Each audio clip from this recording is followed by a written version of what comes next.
The mountain stood tall, its jagged peaks clawing at the sky, wrapped in a veil of gray mist.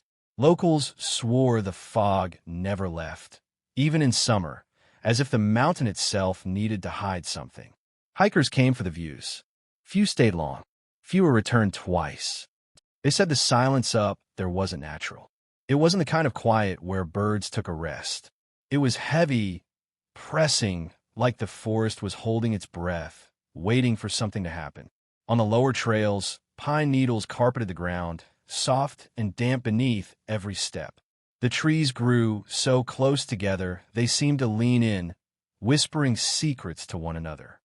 If you listened too long, you could swear those whispers weren't the wind at all, but voices. Old-timers in nearby towns told stories over gas station coffee. Stories of lights drifting through the trees, of shadows moving against the fog, long after the sun had set. One man swore he heard children laughing deep in the woods, though no family lived anywhere near the mountain.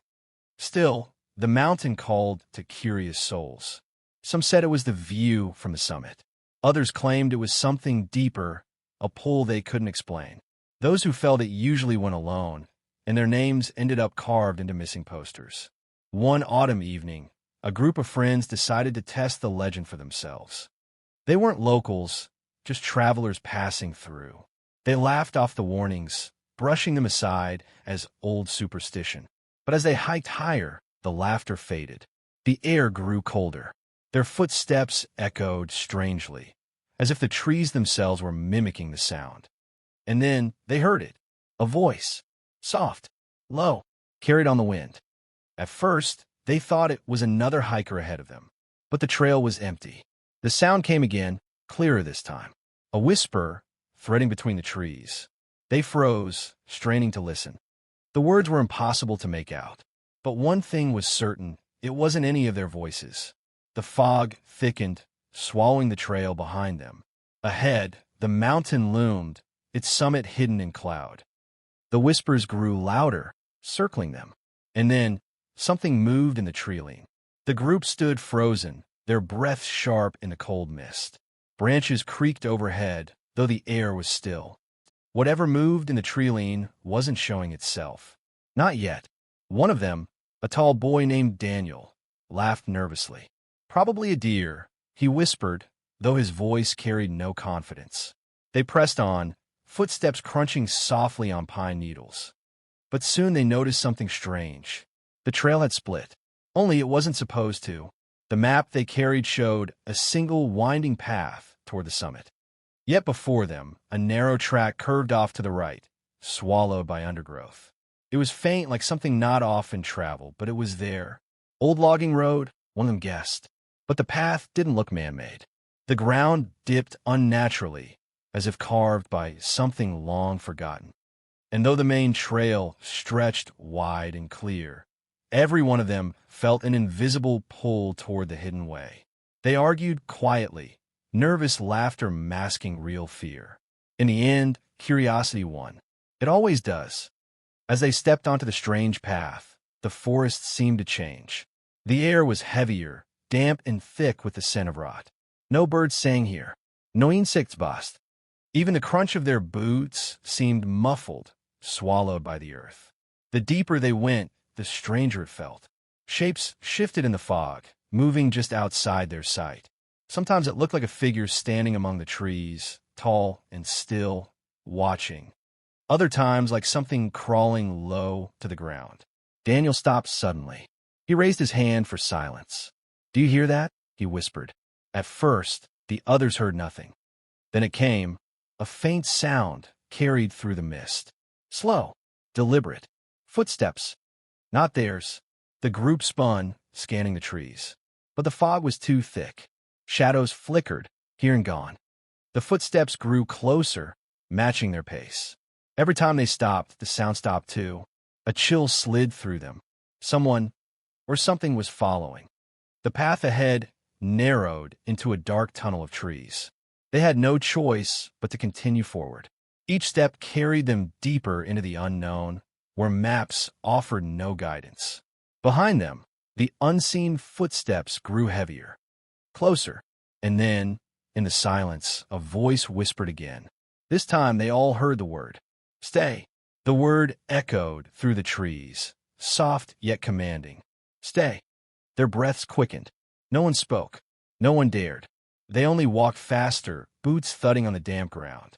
But the path seemed endless, stretching deeper into the mountain's shadow.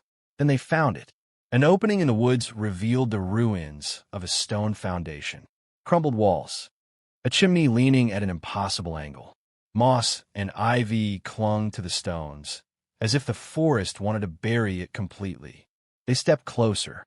The air grew colder still. Etched into the largest stone, almost hidden beneath vines, were carvings. Strange symbols. Circles within circles. Lines crossing like broken stars. One of them, Claire, traced the markings with trembling fingers. This is old, she whispered. Older than the town, maybe. The mountain, it seemed, had once been home to more than hikers and loggers. And the stories locals told? They weren't just campfire tales. Generations back, a settlement had stood on these slopes. Miners, hunters, and families trying to carve a life in the wilderness. But then, the disappearances began.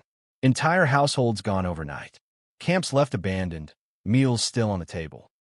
Those who fled told of strange lights flickering on the peaks, of voices luring people into the forest, never to return. Some believed the mountain itself was cursed. Others whispered of rituals, sacrifices made to appease something ancient, buried deep within the rock.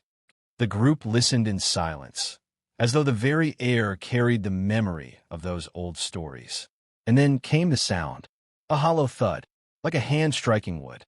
They turned. At the far edge of the ruins stood a tall, broken tree, hollowed through its trunk. Something inside shifted, moved.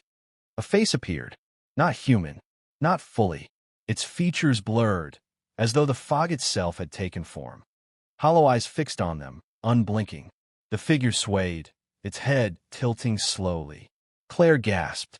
The thing melted back into the fog, vanishing into the trees. Panic rose, but the path still pulled them onward, deeper into the heart of the mountain. They hurried, too afraid to look back. The whispers grew louder now, tangled with laughter, cries, and words they couldn't understand. And just when they thought they'd escaped the ruin, something unseen brushed past Daniel's shoulder. Cold, heavy. He stumbled, spinning around. There was nothing there, only the mist, pressing closer. The path climbed higher, winding toward the summit. Their breaths came ragged, the cold air burning their lungs. Every step felt heavier, as if the mountain itself was fighting them. The fog thinned just enough to reveal the jagged peaks above. Dark stone cut against the sky like broken teeth. The forest had thinned here, leaving them exposed. That's when the ground trembled. At first, it was subtle, a shiver through the earth. Then stronger, rattling loose stones down the slope. The friends froze, eyes darting across the barren ridgeline. A sound rose with the trembling. Not thunder, not wind. A low groan, deep and ancient, as though the mountain itself had exhaled after centuries of silence. Claire whispered, "It's alive." The summit was close now. A final stretch of rocky ground led to a flat clearing, ringed with dead trees. In the center stood a stone altar, blackened by age and weather. The symbols they'd seen earlier were carved deeper here, fresh despite the years. Something, or someone, had kept them alive. And then the whispers stopped. Silence. Heavy. Absolute. The group stood at the altar's edge, staring at the marks. Daniel reached out, almost drawn against his will. His fingers brushed the stone, and the mountain screamed. The sound split the air, deafening, like thousands of voices crying out at once. The ground buckled. The trees bent, as if under an unseen weight. Figures emerged from the fog. Dozens of them. Faces half-formed, shifting like smoke. Some tall, some crawling, some with twisted limbs that bent the wrong way. Their hollow eyes locked onto the intruders. The friends backed away, but there was nowhere to run. The fog pressed inward, the ground cracked beneath their feet, and the air grew sharp with the smell of iron and ash. Claire clutched Daniel's arm, her voice shaking. "We shouldn't be here. We shouldn't have come." The largest figure stepped forward, taller than any man, its outline rippled, its face stretching into shapes that hurt to look at. It opened its mouth, if it could be called that, and the same word they had heard in the forest poured out in 1,000 overlapping voices. "Stay!" The ground split open beneath them. When the ground split, the world seemed to vanish into black. Screams, whispers, and the roar of the mountain all bled into one deafening sound. And then silence. The fog rolled back, slow and steady, reclaiming the clearing. The altar stood alone again. The trees stood still. The mountain exhaled a final sigh, as if satisfied. By morning, hikers passing through found no trace of the travelers. No backpacks, no footprints, just the ruined altar, damp with mist, and the strange symbols etched deeper than before, like something had fed. Locals still warn strangers about the peaks. They say the mountain doesn't want climbers. It doesn't want hikers. It wants listeners. Those who hear the whispers never truly leave. And if you stand quiet enough on the trail in the fog, you may still hear them. A voice drifting through the pines. It won't sound like the wind. It will sound like a command. Stay. If you felt the chill of this story, remember, the mountains hide countless more. Like, subscribe, and join me for the next tale of Appalachian terror. Because some peaks should never be climbed, and some stories are better left in the dark.